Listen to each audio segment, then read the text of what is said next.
こんにちは。人生に知恵一つまみへようこそ。本日は、優しさが急にならないようにするための賢い生き方についてお話しします。ぜひ、チャンネル登録と高評価をお願いします。それでは早速始めましょう。皆さんは他人に対して親切に接する方ですか？それとも少し冷たく接する方ですか？親切であることは一般的に良いことですが、その親切心が他人に利用される可能性があるという事実を皆さんはご存知でしょうか？他人に対して過度に親切でいるよりも適度な距離感を保つ理由があります。それは相手があなたの親切を利用する悪い人である可能性があるからです。今日は少し冷たく見えるかもしれませんが、人間関係を守るための賢い知恵をご紹介します。ぜひ最後までご覧ください。一つ目、誰にでも親切にしないこと。親切であることは正しいことだと言えます。親切な態度で接すれば、相手も親切な態度を返してくれることがほとんどです。しかし、ここには条件があります。それは、相手が普通のまともな人間である場合のみということです。自分の親切が普通の人に伝われば、喜びとして返ってくるかもしれませんが、人間らしくない相手に伝われば、無視されたり、ただ利用しやすい人間として見られることがあります。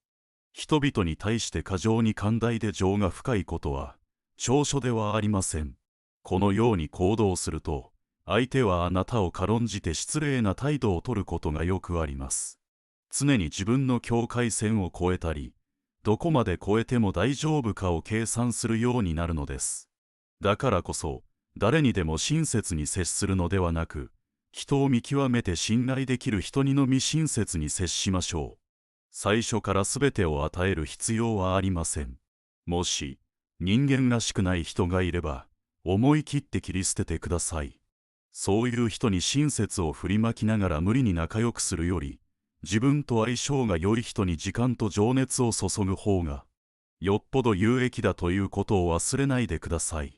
成功とは、自分の性質に合うものを積極的に受け入れ、合わないものを迅速に排除することで築かれるものです。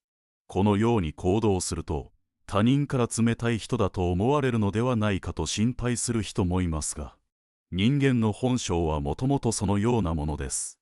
人間としての性格が正反対の人々は互いに憎しみ合うものですし、誰かが自分を嫉妬したり軽蔑したりすることは珍しいことではありません。だからこそ、そのような否定的な感情に大きな意味を持たせないでください。二つ目、他人に認められるために頭を下げないこと。この世界で生きていく上で必ず知っておくべきことの一つは、他人に理解されるために自分のプライドを捨てたり、他人の顔色を伺う必要は全くないということです。結局のところ、この世界で他人が自分をどう思うかなんて気にする理由はありません。なぜなら、彼らの承認なんて自分にとって何の意味もないからです。他人が自分を理解せず、自分の考えを押し付けて無意味な話で説教をしてきたとしても、反論したり怒ったりする必要はありません。ただ無視すればいいのです。なぜなら、反論したところで互いの気分を害するだけで、その人が変わる可能性はほとんどないからです。人間の性格は簡単には変わりません。どんな人でも、自分特有の性格を簡単には変えられないものです。外部の状況が変わって、一見異なる行動をとっているように見えても、それは性格が多様に変化しているように見えるだけで、根本的な部分は変わりません。人の性格はほとんど変わらないのです。それに加えて、他人の意見なんて私たちの人生には何の意味もありません。私たち自身も、ほとんどの人間の考えがどれほど浅はかで偏狭か、理解が乏しく、物事を正確に把握できていないかを知れば、他人の意見なんて気にしなくなるでしょう。そういった人たちの頭の中にはどれほど価値の低い考えが詰まっているのか。そして皆が話す言葉が時にどれほど取るに足らないものかを経験すれば、他人の意見なんて全く気にしなくなるでしょう。低俗な人々が集まって立派な人物を貶め、陰口を叩いているのを見ても何も気にする必要はありません。むしろ感謝すべきです。こういった人たちがいるからこそ、自分はもっとよく生きられるんだと思えばいいのです。そうなれば、他人に理解されるためにプライドを捨ててまで理解を求める必要なんてありません。無駄に他人の意見を変えようとするより、聞き流す方が賢明であることを心に留めておきましょう。すべての人は自分の理解力や認識の範囲内でしか世界を見ていないのです。3つ目、まず自分の健康を大切にすること。他人に認められるために、自分の身体を酷使しないでください。多くの人は大きな誤解をしています。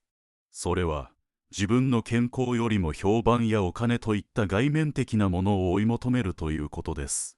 しかし、健康は外面的な財産と比べることができないほど重要です。健康でなければ、財産を享受することも、物事を前向きに捉えることもできません。人間は少しでも体調が悪くなると、周りのすべてを不幸なものとして捉え、自分を悲劇の主人公に仕立て上げることがよくあります。そのため、どんなに友人が多くても、どんなにお金を持っていても、健康でなければ何の意味もありません。他人に認められるためにストレスを受けて健康を害するのは本末転倒です。他人の承認なんて本当に取るに足らないものです。私たちにとって本当に重要なのは、自分と家族の健康です。健康な身体と健康な精神、そして楽しい心、これらは地位や富では代替できない価値があります。なぜなら、健康こそが人間そのものを形成し、他人が与えたり奪ったりすることのできないものであるからです。健康であるということは、それだけで大きな幸福であり、幸運です。手遅れになる前に、自分の健康を大切にすることを忘れないでください。4つ目、些細な問題でも秘密にすること。どんなことであれ、自分の意図とは関係なく問題になる可能性があります。個人的な問題はすべて秘密と考え、親しい人に対しても、それが直接目に見えたものでない限り、何も知られないようにしておきましょう。どんなに無害に見える問題でも、それを知られることで、後々予期せぬ不利な状況に陥ることがあります。自分の分別を示す際には、言葉よりも沈黙が賢明です。沈黙は知恵の表れであり、言葉は虚栄心の表れです。この2つがもたらす機会は同じだと考えられますが、私たちは沈黙がもたらす継続的な利益よりも、言葉がもたらす一時的な満足を優先することが頻繁にあります。大声で一言発すると、確かに胸がすっきりしますが、それが習慣になるとよくありません。繰り返すうちに、自分の考えが言葉となじみすぎ、他人との会話で無意識に考えが言葉として漏れるようになるからです。そうならないように、自分の考えと言葉の間に大きな隔たりを持つことが賢明です。良い秘密は嫉妬を引き起こし、悪い秘密は状況が悪化すると自分の弱点になります。そのため、個人的な秘密は心の奥底に隠しておくべきです。たとえ親しい友人に対しても、客観的な自分の姿だけを見せるのが良いでしょう。敵に知られてはいけないことは、友人にも知らせるなというアラビアの格言があります。秘密を守れば秘密の主人になりますが、秘密を告白すれば秘密の奴隷になります。そして平和の果実は、沈黙という木から生まれるのです。5つ目、主観と頑固さを見分けること。人生を生きていく中で、自分の主観をしっかり持つ人と、頑固な人がいます。この2つを区別することが重要です。主観を持つ人は、自分の考えをもとに理性的に判断し行動しますが、頑固な人は自分勝手な行動に固執します。頑固な人は、他人を自分の感情のはけ口として利用することがあります。また、頑固な人たちは往々にして自分の話ばかりをし、他人の話を聞こうとしません。彼らがあなたの友人だと思っていても、実際にはただ利用されているだけかもしれません。そういう人とは議論する必要はありません。自分の時間と感情を浪費するだけだからです。賢明な選択は、ただそのような人から距離を置くことです。また、自分自身を客観的に見る能力を持つことは非常に大切です。自分自身の欠点を笑い飛ばせる人は、他人から笑われても気にしません。自分の欠点を知っていれば、それを改善することができます。そして、他人に笑われても、それを寛大に受け入れることができるのです。しかし、自己中心的な人は、自分自身を冷静な視点で見ることができません。そういった人たちは、他人を見て笑っても、自分が笑われると怒るものです。6つ目、他人と近づきすぎないこと。寒い冬の日、数匹のハリネズミが集まってお互いの体温で暖を取ろうとしました。しかし、ハリネズミが近づけば近づくほど、その針が互いを刺し始め、結局離れる必要がありました。それでも寒さのために再び近づき、また同じことが繰り返されました。こうして何度も集まったり離れたりする中で、ハリネズミたちはお互いに適切な距離を保つことが最善の方法であると気づきました。人間社会でも同じことが言えます。必要に応じて人々は集まり、関わりを持ちますが、人間の棘ともいえる本性によってお互いに傷つけ合うこともあります。こうした状況を避けるため、人間は礼儀を発見し、それを守ることで適切な距離を保とうとしました。礼儀を守れば、お互いの棘に刺されることはなくなります。ただし、本当に自分の大切な人ではない場合、適切な距離を保ち、礼儀を守りながら接することが重要です。特に無礼な話題に触れる際は、さらに礼儀正しく振る舞うべきです。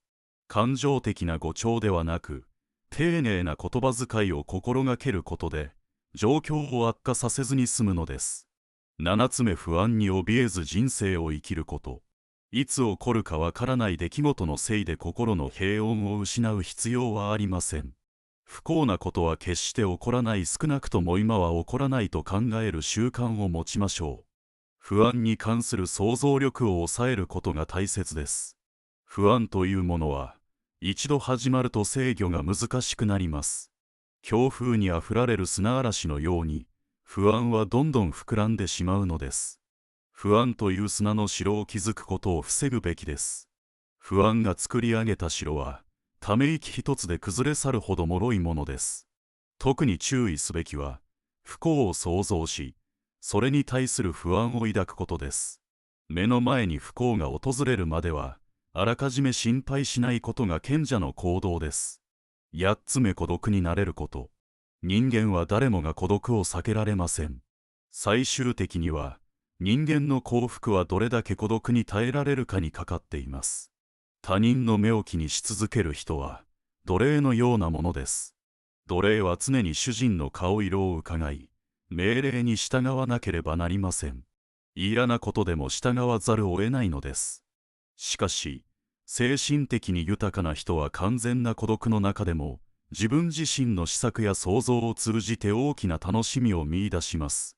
幸せとは何か、世界の本質とは何か、それを探し求めても、どこにも完全な答えはありません。この世には苦難や苦しみがあふれており、人生そのものが困難に満ちています。そんな中で私たちを幸せにしてくれるのは、他でもない自分自身の心です。物事をどう捉えるか、それが全てなのです。人間を不安にするのは、出来事そのものではなく、それについての意見です。幸せは外部にはなく、自分自身が幸せだと感じるからこそ、そこにあるのです。幸せに生きるということは、不幸を耐えながら生きることと同じです。幸せは明るい気持ちに比例して増大し、その明るさは心身の健康に左右されます。健康な孤児は病気の王子よりも幸せです。9つ目、落ち込まず、持っているものを見つめること。挫折を経験した人は、自分だけの歴史を持つことになります。それは人生を洞察する知恵を得る道でもあります。川を遡って泳ぐ者だけが流れの強さを知るものです。もし落ち込みそうになったら、まず自分が持っているものを確認してください。人は持っているものには目を向けず、常に持っていないものばかりを考えるものです。幸せを求めるためには、他人の評価を気にする名誉欲や無意味な虚栄心を捨てる必要があります。幸せはどこか遠くにあるもののように錯覚されがちです。私たちが幸せに近づこうとすると、それは地平線のようにまた遠ざかります。幸せとは外部の環境そのものではなく、それをどう認識するかという個々の性質に依存しているのです。人間は幸せな時、自分が幸せだと気づきません。不幸になった時に初めて、あの頃は幸せだったと気づくのです。そう考えると、今の幸せというのは存在せず、過去の記憶としてだけ残るものとも言えます。充詰め平凡で退屈な人生こそが幸せであると知ること。人生の前半では、幸せを求める欲望が満たされないことに苦しみます。そして後半になると、不幸を恐れる気持ちが強くなります。